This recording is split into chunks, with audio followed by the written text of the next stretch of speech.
Gabimaru, the Hollow, a ninja of Iwagakure village, was sentenced to death by beheading. Death by beheading requires a high degree of skill. The head, which is composed of strong bones and more than 10 layers of muscles, is not easily severed, but no matter how many times they tried to cut his head, the blade ended up breaking.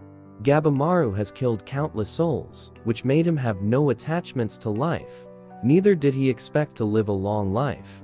Since death by beheading wasn't able to kill him, he was sentenced to death by burning. Death by burning is normally the punishment for arson. Searing the flesh inflicts incredible pains, and the heat causes the muscle to shrink, bending the body severely that bones break. At the end, the person dies when they have been suffocated or poisoned by the smoke produced by the flames. Sometimes, the person is killed beforehand as a mercy, but the spear broke when they tried piercing it through Gabimaru. But the weird part of it all is that despite being burned alive, Gabimaru didn't scream or show any ounce of pain. This left the executioners to be stunned, since the flame were so enormous.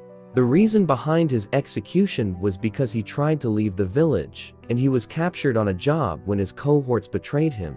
The job he went on was all a setup devised by the village head. The village head doesn't allow anyone to leave the village. When he was arrested, he knew he had been set up. He also knew the people of Iwagakure would follow him everywhere, even if he escaped. His third execution was the execution by bulls. Ropes tied to a person. Legs are pulled by bulls. Human leg can exert 500 kg of force, but bull exert 950 kg of force. Fire was set on the bull's back. This is a method used to make the bull move at full speed, in order to dismember the criminal. But Gabimaru still didn't die, but rather, he left the bull in a sorry state. The examiner for his execution approached Gabimaru. She asked Gabimaru that despite saying he wanted to be killed, but through all the executions so far, he has been resisting. She then asked Gabimaru for the second time for the reason why he tried to leave the village. Gabimaru told the examiner that he had the chief recognition to marry his daughter, but the chief daughter was a real idiot. He continued by saying that he does not know how a shinobi's, much less the chief daughter, ends up with such character, because she was carefree, naive, and sheltered. As the examiner was heading out, her attendee asked her if she knew what Gabimaru's name was.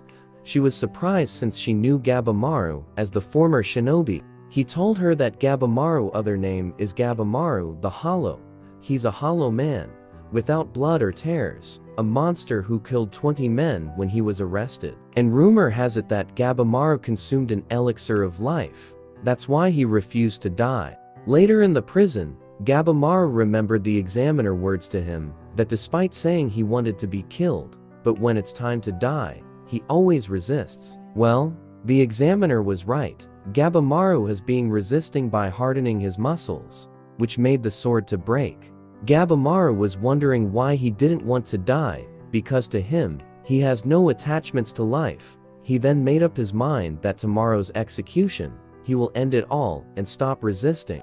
His next execution was death by boiling, also known as death by cauldron. It uses a large quantity of oil, because oil combusts at a temperature over 370 degrees. However, it could not be kept boiling long in the earthen used during the Edo period. No matter how hot the oil is, Gabimaru wasn't able to die.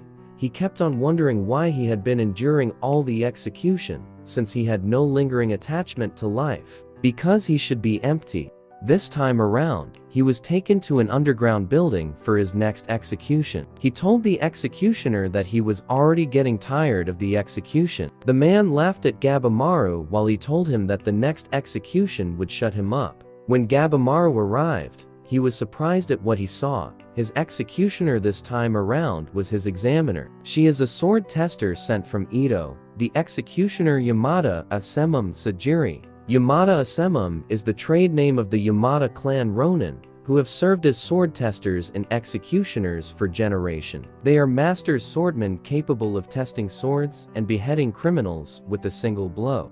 The shogunate has charged her with Shinobi Gabimaru execution because he said that he wanted someone to kill him. She then decides to grant him his wish by becoming his executioner. At that moment, Gabimaru felt his head being cut off by her sword. He immediately realized that she was the real deal.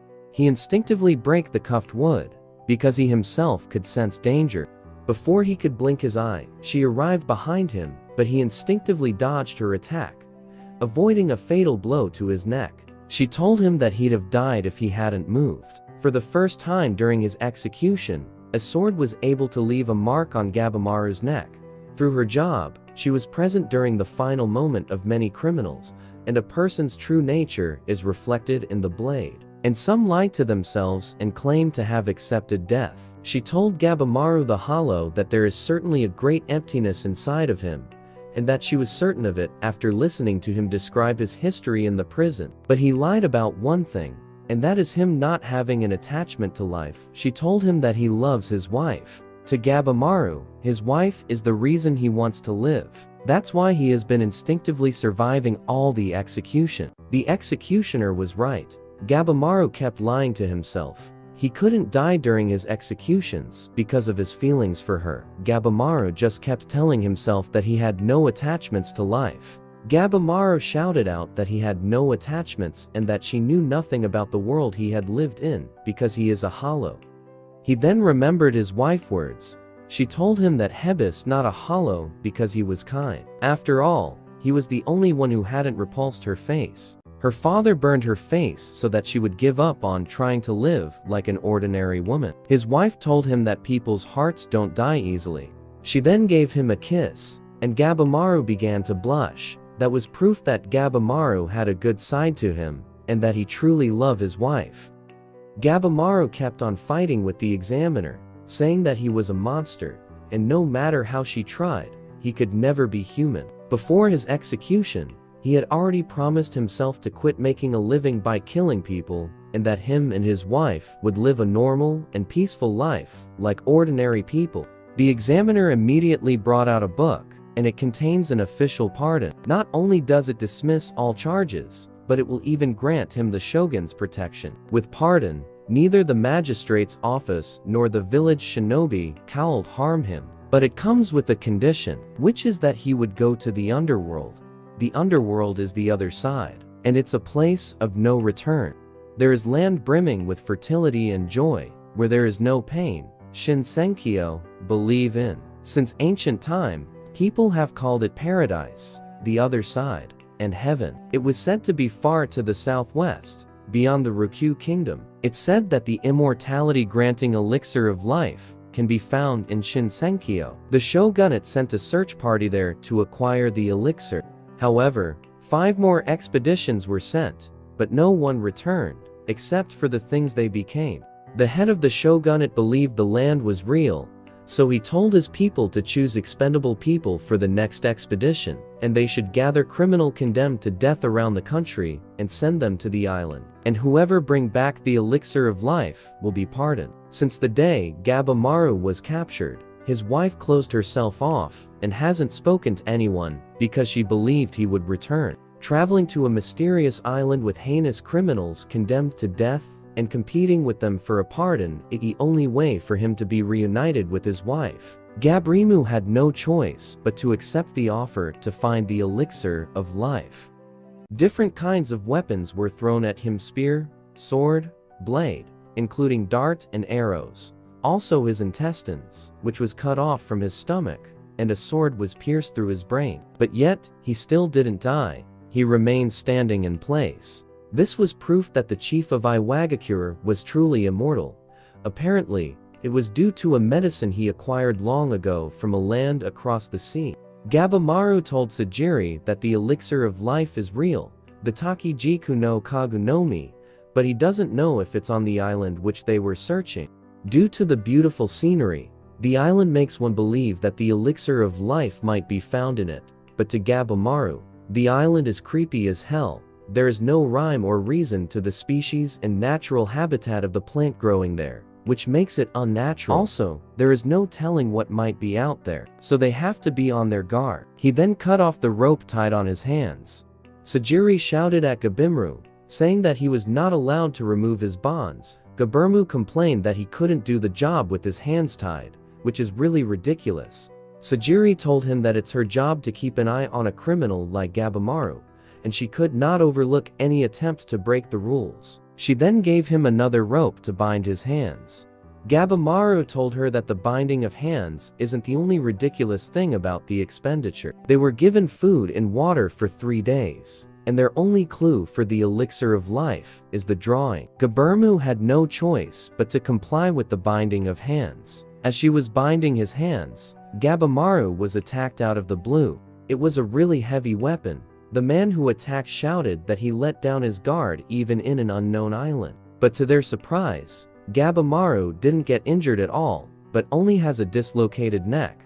The man who attacked Gabimaru is known as Twisted Kyun, one of the condemned criminals. He's a warrior monk who fell in love with weapons during his training. They say he's stolen over 100 weapons from other warriors. Sajiri complained at Kisho Dono, her senior, about why he didn't bound Twisted Kyun hands. He told her that they could tie their hands again on the trip back because it's stupid to argue with criminal over bonding of hands. Twisted Kyun was angry due to the fact that Gabimaru ignored him and was talking with Sajiri. He have heard about the rumors on how bold Gabimaru was, so he decided to test his weapons on Gabimaru to his heart content, since weapons only shines once they taste blood. Gabimaru told him that if they waste time fighting, others would get ahead of them in search of the elixir. But Twisted Kyun didn't care at all since they weren't given any leads for the elixir to begin with, and it would be wise to kill other competitors first. Kisho Dono included, he won't interfere in their fight, and they can kill to their heart content.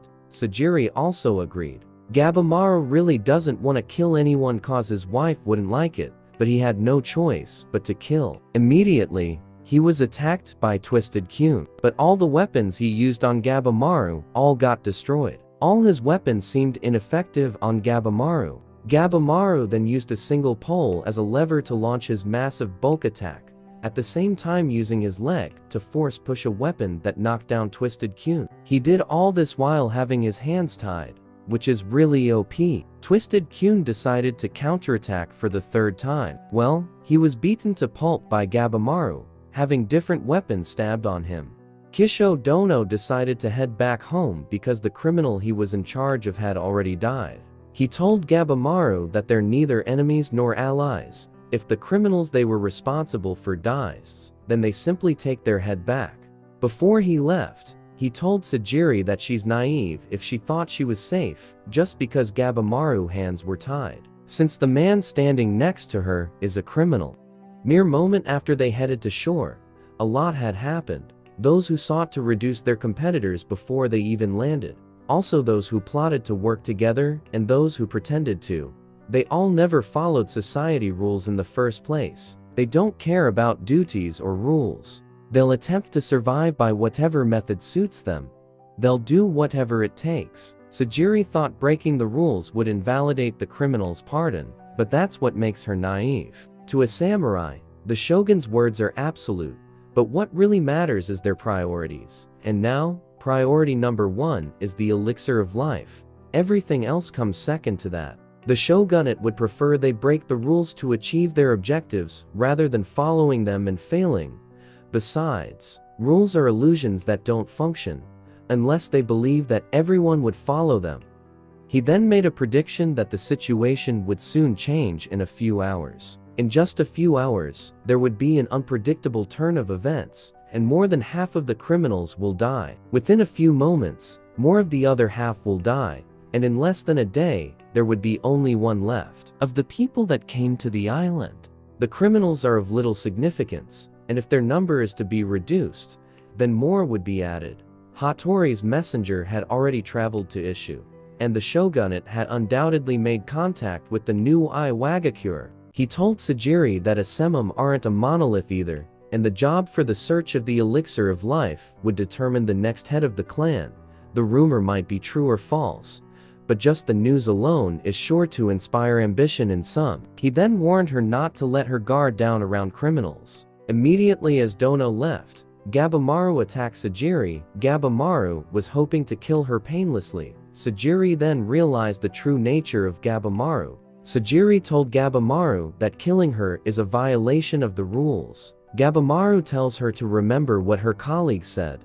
He told her all that matters is priorities. If the Iwagakure arrive on the island, everything will go up in smoke. That's why he needs to find the elixir of life before they arrive. Although Gabimaru has no hatred for her, but she's a hindrance to him, that's why he have no choice but to kill her. But Gabimaru kept hesitating. He then remembers his wife word. His wife told him that it's normal not to want to kill anyone. She tells him that if he has emotions, he should listen to them. Because he is no longer his old self anymore, and has already changed from being a hollow without emotions. Gabimaru began to experience emotions after meeting his wife, but among those emotions was hatred, even when he was assassinating a man, as the man pleaded for his life, saying that he had a wife and a kid.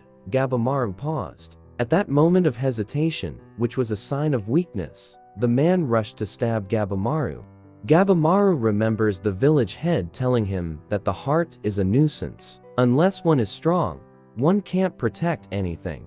Gabimaru gathered his resolve and attacked Sajiri, breaking her sword when they clashed. He doesn't care about other criminals, but killing Sajiri would hurt him a lot. No matter how many times he tries to kill her, he always hesitates. To him, he doesn't have emotion. He has killed so many people and has grown tired of it. That's why killing one more person doesn't make him feel anything. But the will of his wife always makes him hesitate. He himself doesn't know the reason why he is hesitating. Sajiri then remembers that almost all the moments she has encountered him while fighting and killing, he has always worn the same expression on his face. She realized that the environment that raised him simply gave him the wrong idea. He was not a hollow man who felt nothing, but a human being with emotions. And watching him had allowed her to face her own emotions. Gabimaru was sad because if he got weak, he would never be able to see his wife again, and he won't survive on the island. Sajiri told him that having emotions is not a weakness, but a seed of strength. Well, their fight came to an end. Normally, she would execute him immediately, but she decided to overlook his behavior. She told him that if he regrets his own crime, he should face his emotions and struggle to reclaim his life. Known as the Blade Dragon and an unparalleled in 8 provinces, when he stops finding men stronger than him, a lord named Tatsumi asks him to become his officer. He was a great man who took pride in his great mansion. His name character made him a dragon too, so he agreed, in exchange for room and board. But the man vexed him by calling him a dragon that can't kill a real dragon. Because of that, he cut down both the dragon on his gate and the coward man's nerve. Because of that, the lord's whole clan came after him, and he was sentenced to death. And once he acquired the pardon, he'll be cleared of all charges. Then he can openly horn his skills again. And he decided to split the lord's mansion in half again. After the Blade Dragon and his Asemum arrived on the island, they saw a different kind of status, which are man-made objects. Suddenly, Butterfly with the human face stung the Blade Dragon. Without thinking twice, he cut off his hand and killed the otherworldly human-looking butterfly. Immediately, the hand, which was stung by the butterfly, began to transform into a flower. At the same time, unknown creatures began coming out of their hiding and began to attack the criminals. The same goes for Gabimaru. The creature was an unknown species to them. Gabimaru then prepared for combat. They have no idea if it was a monster or a living creature. Its appearance is so fantastical. Although he have so many questions, but his instinct were telling him that the island is dangerous. The monster then attacked Gabimaru with his long hands. He then remembers the shinobi rule number 5, which says that one should not fight an unknown enemy. As he was in daze, the creature attacked him and was able to injure his study body. Gabimaru then realized that the island is dangerous. Sajiri couldn't believe that even Gabimaru was able to get injured despite his study body. Before they could know what was going on, they were surrounded by different creatures. They had no idea what they were, and the creature were all smiling. Gabimaru then decided to focus and not think about any other thing in order to attack the large group of unknown creatures. He continued charging forward and killing all the creatures by cutting or blowing off their heads one by one, without thinking of any other thing else. He focuses his mind in order to survive and acquire the pardon and escape the bloody world. Sajiri was in daze because everything has changed in just mere hours. As she was in daze, a monster was about to attack her. Gabimaru, who saw her situation, was thinking if he should save her or kill the monster in front of him. Well, he ended up rescuing her because of his emotions. After the raid ended, he met with other criminals who assisted him in killing off creatures. The girl then asked if they could work together. In the process, she was trying to seduce him, talking in a sly manner while saying she was scared of the dangerous island, and she would do whatever he says if he could protect her. Gabimaru wasn't moved at all by her seduction because he was familiar with the kunoichi methods. She then introduced the other asemum that are with her. The first one was Yamada Asemum Genji, and he is rank 8. He was originally assigned to Moro Makia, the apostate, but Makia died when he was fooled by the lady trying to seduce Gabimaru. That's why he deemed a single executioner insufficient. So he decided to accompany them. The other shirt executioner is Yamada Asemum Senta, the executioner assigned to her, and he is ranked 5. Well, on their way, they ran into bugs, monsters, and status, and they knew how dangerous the island was, and finding the elixir as quickly as possible is very important. She tells Gabimaru that he will offer his strength in exchange for her information. She told him that the real danger on the island isn't the monsters, but rather the bugs. She used the human-faced butterfly as an example. They fly around monsters, but their nest and behavior are unknown, and their scales seem to contain hallucinogens and poison. Same goes for the centipede. They are gross, but one can safely ignore them since they only eat dead flesh. She knows about all this information because she tested it on Makia. There are other bugs too, but they don't attack unless approached. Also, many of the items worn by the monsties feature Buddhist or Taoist designs. Buddhism and Taoism are different traditions. That's why it's strange to see them mixed together. The Buddhist statues are also strange, which will make one doubt that the island is paradise. Gabimaru then agreed to form a party as long as they are simply fighting together and no cooperating.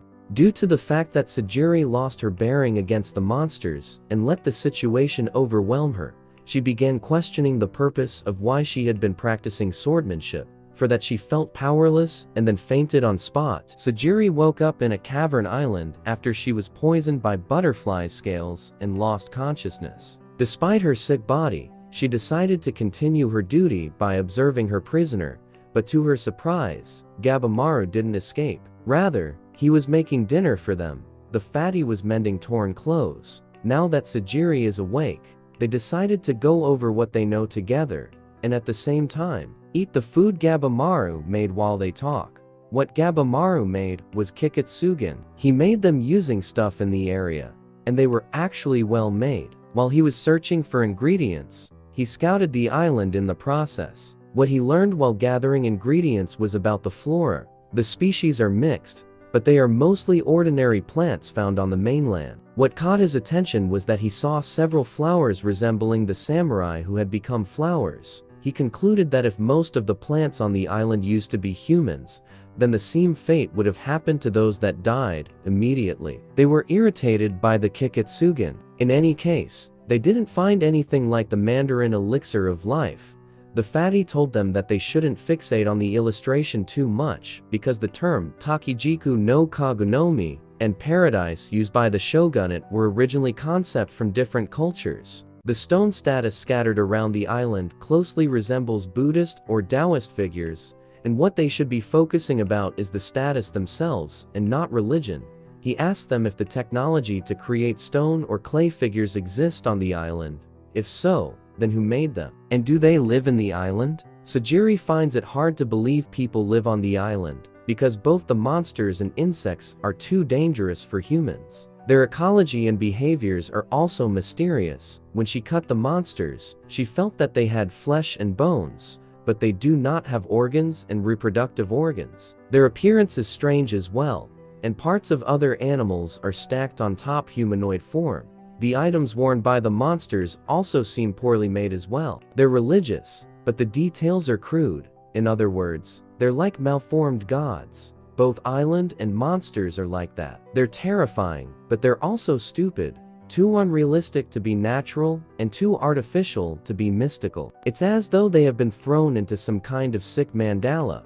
The beings on the island are so mysterious that they can't begin to understand them. The fact that there are creatures that can survive without organs, which point to immortality, makes Sajiri happy. It gave him hope that the elixir of life truly exists on the island, and if it's there, it can be found, and if they find it, they can be pardoned. They decided to start examining the monster ecology. Where and how do the monsters live? Although it would be dangerous, but that's their only clue regarding the elixir. The next day, Genji Dono told Sajiri to take a boat back to the mainland. He decided to assume all her responsibilities since his criminal was already dead. He told her that she was the daughter of the Yamada clan first, and a Sakurai second, and as a woman, it's her duty to marry the next head of clan, and that the shogunate won't object to him taking over her role. Also, in her current weak condition, she will die. He told her to go back home, but Sajiri insisted that it's her job, and a warrior's duty is to complete their job. Genji Dono told her that although her intentions were admirable, but she should face the fact that she doesn't currently have the strength to kill Gabimaru. He told her that although her sword skills are exceptional, but that's as a sword tester and executioner, but the situation on the island calls for skills in battle. He also told her that exceptional sword skills aren't the same as exceptional skills in battle, and that she's not clearly strong enough for the island, and it's beyond her limit as a woman. Sent a butt into their conversation. He told Genji Dono that it won't be easy to return, because most samurai sent on the island don't return. Even if you use a boat, it's not sure you'd be able to return. In another scene, there were two people trying to flee the island, although the fog blocks their sight, but they decided to advance anyway. One of them is Tameshi Ito-ru, rank 10 Yamada Asemum, whose name is Tenza. Even if they're able to leave the island, the criminal with him would be executed if he don't have the elixir. Tenza to him not to worry about that, because he would put in a good word to the shogunate for him. He promised to see him home, because of all criminals participating, he deserves to live. In front of them, they saw a big ship. They thought they could finally go home, but to their surprise, the ships were wrecked. It's all the ship that attempted to leave the island. Suddenly monsters began to attack them. As he was about to draw his sword, Nuraji told him that he shouldn't draw his sword, since most monsters are sensitive to shiny objects and hostility. As they were talking, a very large hordes of monsters surrounded them. Tenza began fighting the monsters to pave the way in search of a useful ship. Nuraji began to wonder if what was happening is his divine punishment. He was the one who unknowingly brought the samurai to their village, and everyone was massacred. They were executed because they're known as amishi. Amishi is a term used for those who refuse to submit to the shogunate and live as a unique culture in the mountain. Under Tokugawa's rule, they're considered insurrectionists. He was the last survivor of his village and was taken away to be executed. Once they get the location of other villages, that was when Tenza approached him in his cell. Although he was employed by the government, but he didn't understand why innocent Nuraji should be executed. That was when he showed him the pardon from the shogunate on the condition that he bring back the elixir of life. After some hurdles and battles, they finally returned back to the island. Tenza was really injured and exhausted during the fight, although they escaped the monsters, but they ended up back on the island. The current in the river all flows back to the island. Unless they find a current leading outside, they won't be able to return even with the elixir, and those monsters in the river are different from the ones that were on the island. Also, the mountain of grounded ships seems to be surrounding the island. They were more than just the expeditions sent over the past few years. As Nuragai was dressing up, Tenza realized that he had a girlish shape. Nuragai told him that she's a girl, and when he realized that she was a girl, Tenza was really flustered. Nuragai told him that she had fallen for his chivalry, and once they make it back safely, they can get married. They both decide to circle the island and find a current leading out. Nuragai told him that they shouldn't do anything until they have secure an escape route. We back to the main scene. Senta told Sajiri that he half agree with Genji Dono, because whatever the reason is, she should leave the island if she can. But the other half of him wants her to stay in case Gabimaru needs to be stopped. It was just a hunch of his. but Gabamaru seems somewhat different compared to when he first saw him on the beach. And he even saved Sajiri earlier, though perhaps that's because he must return with a partner. And he changed a little because of Sajiri. That's why he would feel more better if she stayed. Later at night, Gabamaru thought Sajiri came to watch him all night, but she was taking turns with the other Asemum. Gabamaru told Sajiri that the shogunate plan looks faulty. Sajiri told him that a samurai simply obey a given order. Gabamaru then asked if she was feeling okay. The question came as a surprise to Sajiri. He apologized to her because the poison from the insect acted quickly because of the injury he gave her. The changes in Gabamaru's behavior so far had been a huge surprise to her. He also owed her a favor. Because of her, he was able to calm down, and he steeled his resolve. Since rushing in randomly was really dangerous, and if the Iwagakure were coming, he decided to prepare a counterattack and face them head-on. After a heartfelt conversation with Gabamaru, she told Genji Dono the next day that she wouldn't be leaving the island. Her decision concerns how she chose to live, but Genji Dono told her that she's a woman and she should return safely and bear children for the Yamada clan. That's the same word she had always been told. People regard a woman who wields a sword with astonishment and ridicule. They'd always question her action whenever she's with a sword. And more than anything, her father sometimes looks at her with disappointment. If she lived as the daughter of the clan leader, she'd be scorned by outsiders. And if she lived as a warrior of Yamada clan, she'd be shunned by her family.